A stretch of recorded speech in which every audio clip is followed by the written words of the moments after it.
Hello everybody, welcome to all of you. GSCGO में स्वागत है आपका। आज फिर हम देखेंगे व्हाट्स रीजन। आज व्हाट्स रीजन का सेकेंड देखेंगे।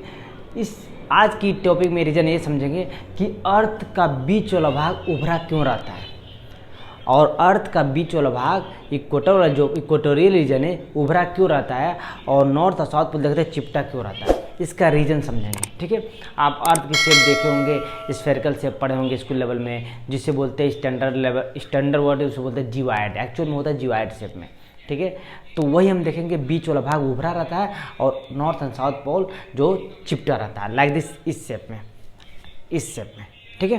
तो क्यों रहता है, जैसे कि मेरे पास 3D नहीं है, मैं 2D के तहत समझाने की कोशिश करूँगा, इजीली अंडरस्टैंड हो जाएगा क्यों रहता है। देखिए, पहले हम देखें, पहले जो भी अर्थ जो भी बना, जो गैसेस गोला था, उसके बाद धीरे धीरे सी कलेक्ट हुआ, और कलेक्ट को धीरे ठंडा हुआ, ठंडा होकर एक फॉर्म में, सॉलिड फॉर्म में कन्वर्ट हुआ, उससे अर्थ बना। अब कैसे बना वो बात की बात है, मैं उसका सेपरेट लेक्चर बनाऊँगा तब बताऊँगा। फिलहाल अभी हम देख रहे हैं कि इक्वेटोरियल रीजन क्यों उभरा रहता है और नॉर्थ साउथ क्यों चिपटा रहता है। गेटिंग? तो जिवाइड क्यों बोलते हैं इसे, ये जरा हम समझ लें। देखिए, जैसे कि अर्थ तो हम जैसे बताएं कि गैसेज गोला था और धीरे धीरे अपना और एक कलेक्ट हुआ, और कलेक्ट को धीरे ठंडा हुआ, ठंडा होने के बाद सॉलिड हुआ। तो सॉलिड हुआ, तो जैसे कि सॉलिड हुआ होगा, ठंडा हुआ होगा, तो ये बताइए, जैसे कि एक्चुअल में तो अपना जिवाइड से बना नहीं होगा, एक्चुअल में जो स्फेरिकल से बोलते हैं वो बना नहीं होगा। तो भाई कैसे क्या बना होगा, तो उबड़ खाबड़ इस टाइप का हुआ होगा। जब सिकुड़ा होगा तो इस टाइप का हुआ होगा, कहीं राइज कहीं फॉल, ठीक। तो उससे एक इमेजिनरी लाइन से हम एक एवरेज हाइट मेजर करके हम इसके इमेजिनरी लाइन खींच देते हैं, बना देते हैं, जो इस शेप का बनता है। क्या? इस शेप का बनता है। तो उसी को बोलते हैं जिवाइड, उसी को बोलते हैं जिवाइड शेप। समझ में आए? मतलब आप समझ जाएं, जैसे कि एक कोई प्लास्टिक ले लीजिए, अगर किसी आग में उसे हम डाल दें तो देखते हैं सिकुड़ सिकुड़ के क्या होगा, एक सॉलिड फॉर्म में एक गोल टाइप बन जाता है। एकदम एक्चुअल गोल नहीं बनेगा, मत कहीं राइज कहीं फॉल ऐसे बनेगा, लेकिन एक गोल टाइप बन जाएगा।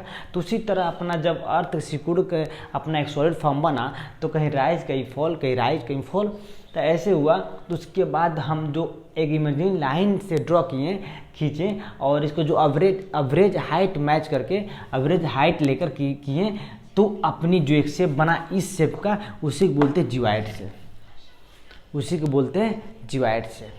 समझ में आया? तो हम बोलते हैं अर्थ क्या है, एक जिवाइड शेप है। Getting my point? यस, समझ में आ गया होगा। नाउ मुद्दा की बात यह है कि हमें ये जानना था कि जो इक्वेटोरियल रीजन है, ये क्या है, इक्वेटोरियल, इक्वेटर है, ए north pole south pole. Equator क्या होता है? इक्वेटर एक अर्थ की जो होती है, इक्वेटर एक इमेजिनरी लाइन होती है जो अर्थ को दो पार्टों में डिवाइड करता है, अर्थ को दो पार्ट में डिवाइड करता है, तो इक्वेटर बोलते हैं। तो इक्वेटर हो गया, एक नॉर्थ एक साउथ, दो पार्ट में डिवाइड कर दिया, तो नॉर्थ और साउथ, ये क्या होगा, बीच वाला इक्वेटर हो गया। Getting my point?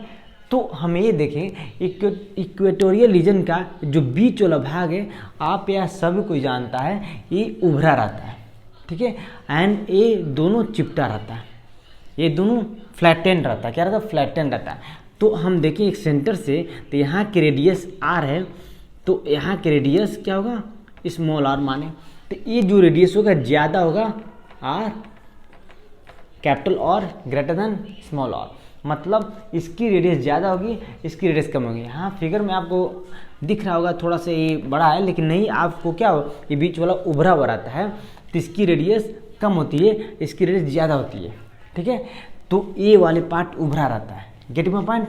अगर आपको मैं पिक डालूंगा, अर्थ का पिक आप देखे होंगे, तो आपको अच्छी तरह समझ में आ रहा होगा कि बीच वाला भाग उभरा रहता है।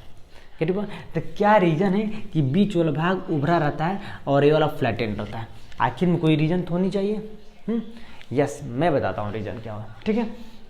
देखिए, जब भी आप ये समझे कोई भी चीज़ को, एनीथिंग, अगर कोई भी चीज़ को अगर आप ये समझें कि अर्थ क्या अपनी एक्स पे रोटेट करती है, अर्थ अपनी एक्सिस पे रोटेट करती है, और रोटेट करते हुए और रिवॉल्व करती है किसके, सन के राउंड। अर्थ अपनी एक्सिस पे रोटेट करती है वेस्ट टू ईस्ट डायरेक्शन, और रोटेट करते हुए रिवॉल्व करती है सन को, ठीक है, सन को रिवॉल्व करती है।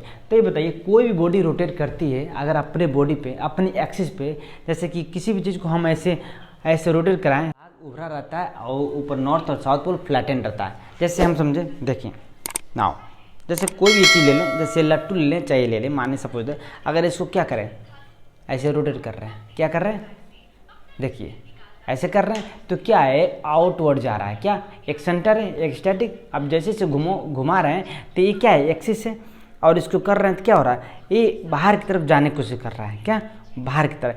सिमिलरली ये बात है कि अगर अर्थ है तो इसकी एक्सिस है और किसी भी बॉडी की एक्सिस होता है, ठीक है। और जब ये अपने एक्सिस पे रोटेट करता है तो ये क्या करेगा, रोटेट करेगा तो इस पर दो फोर्स लगेगा। कौन सा, दो फोर्स, एक सेंट्रीपिटल फोर्स, एक सेंट्रीफ्यूगल फोर्स। क्या, एक centripetal force and centrifugal force. तो क्या होता है सेंट्रीपिटल फोर्स और सेंट्रीफ्यूगल फोर्स, देखिए सेंट्रीफ्यूगल फोर्स के कारण ही ये क्या है, बीच वाला भाग उभरा है और ऊपर नॉर्थ पोल और साउथ पोल क्या है, फ्लैटेंड है। क्या, सेंट्रीफ्यूगल के कारण ही अपना बीच वाला भाग उभरा है और नॉर्थ और साउथ पोल चपटा हुआ है। तो ये सेंट्रीफ्यूगल के कारण, सेंट्रीफ्यूगल फोर्स के कारण ये बीच वाला भाग उभरा हुआ है और north pole south pole flattened है। जैसे कोई बॉडी को अगर हम एक्सिस पे घुमाएंगे तो क्या होगा, अपनी बाहर की तरफ जाने की कोशिश करेगा, सेंटर से बाहर की तरफ जाने की कोशिश करेगा, और जब बाहर की तरफ जाने की कोशिश करेगा तो ऑटोमेटिक ऊपर वाला चीज़ दबेगा, क्या दबेगा। तो वही बात है, ये बाहर की तरफ जाने की कोशिश किया और ये दबने की कोशिश किया, दबा तो फ्लैटेंड हो गया और ये उभर गया।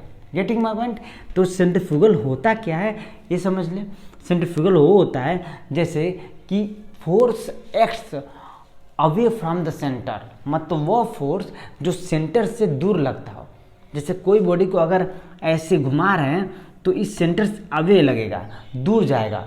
वो फोर्स जो एक्ट होगा अवे फ्रॉम सेंटर उसी बोलते centrifugal, and towards from centre जो फोर्स एग्जैक्ट होगा या फोर्स एक्ट होगा वो टूवर्ड्स फ्रॉम सेंटर, मतलब सेंटर के तरफ होगा, सेंटर के तरफ होगा तो सेंट्रीपिटल होगा, और सेंटर से दूर हो जाएगा, सेंटर से दूर जाएगा वो सेंट्रीफ्यूगल हुआ। Get your point. इसका बहुत सारा एग्जाम्पल है, मैं एक सेपरेट वीडियो दूंगा, आपको समझाऊंगा व्हाट्स ए रीजन में कि सेंट्रीफ्यूगल और सेंट्रीपिटल के कारण कितने एग्जाम्पल है, क्या क्या होता है।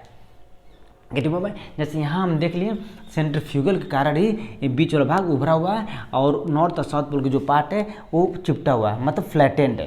Get your point. ये रीजन है कि अर्थ का बीच वाला भाग का उभरना, ठीक है, इक्वेटोरियल रीजन का उभरना और नॉर्थ और साउथ पोल को जो होती है फ्लैटेंड होना, इसका ये रीजन है। Get your point. यस, आपको वीडियो समझ में आया होगा। Thank you.